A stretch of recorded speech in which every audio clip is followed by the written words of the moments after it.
Bismillahirrahmanirrahim. Assalamualaikum warahmatullahi wabarakatuh.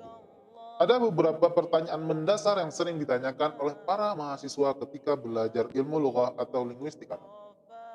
Mengapa Allah menciptakan bahasa? Apa itu bahasa? Mengapa bahasa itu perlu dipelajari? Bukankah tanpa harus dipelajari, setiap manusia pasti memiliki bahasanya sendiri? Dan masih banyak pertanyaan dasar lainnya yang berkaitan dengan linguistik. Sebelum kita menjawab seluruh pertanyaan yang kita paparkan tadi, mari kita perhatikan ayat berikut ini.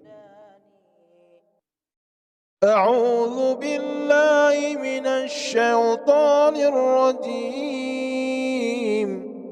يا أيها الناس إنا خلقناكم من ذكر وأنثى وجعلناكم شعوبا وقبائل لتعارفوا إن أكرمكم عند الله أتقاكم إن الله عليم خبير. Hai manusia, sesungguhnya kami menciptakan kamu laki-laki dan perempuan, dan menjadikan kamu berbangsa-bangsa dan bersuku-suku, supaya kamu saling kenal-mengenal.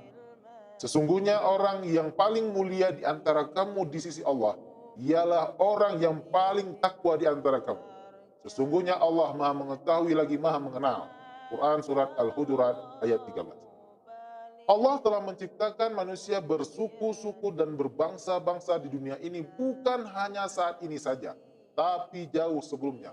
Seperti kaum Quraisy, Bani Israel, suku Amalikah, suku Jurhum, dan masih banyak suku-suku lainnya.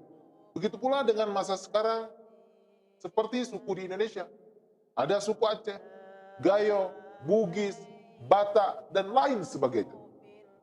Pasti seluruh bangsa dan suku di dunia memiliki bahasa mereka sendiri sebagai jati diri suku dan bangsanya.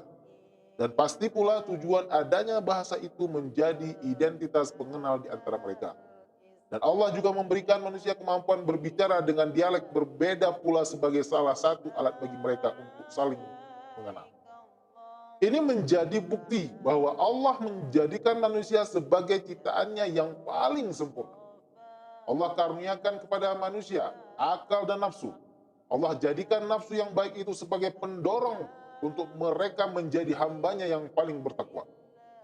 Kesempurnaan yang Allah berikan ini hanya pada manusia dan tidak terdapat pada malaikat sekalipun. Karena malaikat hanya Allah berikan akal saja. Apalagi jika dibandingkan dengan makhluk Allah lainnya. Subhanallah. Maka maha benar Allah dengan segala firman-Nya, sebagaimana yang tercantum pada surat At-Tin ayat 4. أعوذ بالله من الشيطان الرجيم لقد خلقنا الإنسان في أحسن تقويم. Sesungguhnya kami telah menciptakan manusia dalam bentuk yang sebaik-baiknya. Keistimewaan manusia pada kemampuan untuk berpikir dan mengungkapkan pikirannya melalui bahasa, menjadikan ia sebagai pemimpin di muka bumi untuk melindungi makhluk Allah lainnya. Bahasa manusia jauh berbeda dengan bahasa makhluk lain, karena manusia memiliki bentuk bahasa yang unik.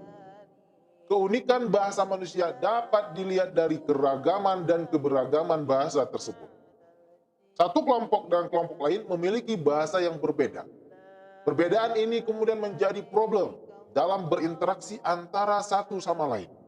Seiring dengan itu, muncul pemikiran untuk mencari persamaan-persamaan universal yang terdapat pada semua bahasa. Upaya ini melahirkan sebuah disiplin ilmu yang disebut dengan linguistik.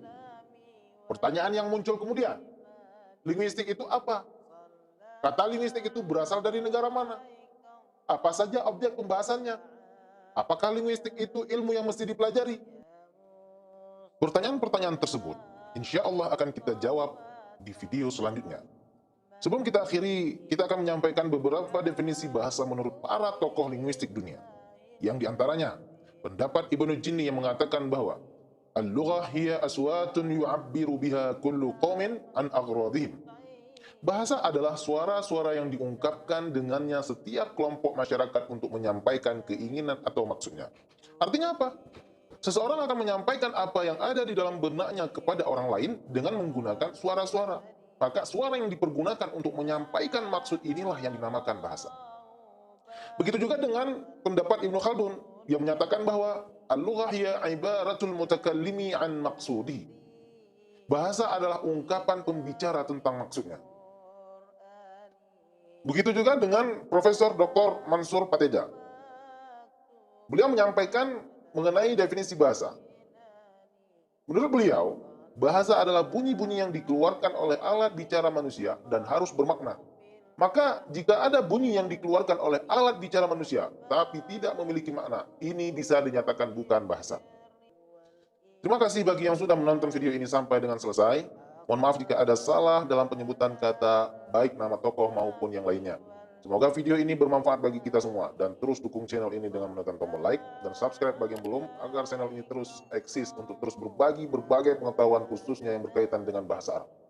Silakan komen di bawah jika ada yang ingin ditanyakan atau menambahkan, dan bila ada pertanyaan masih seputaran ilmu bahasa Arab, silakan follow Instagram kami di bawah.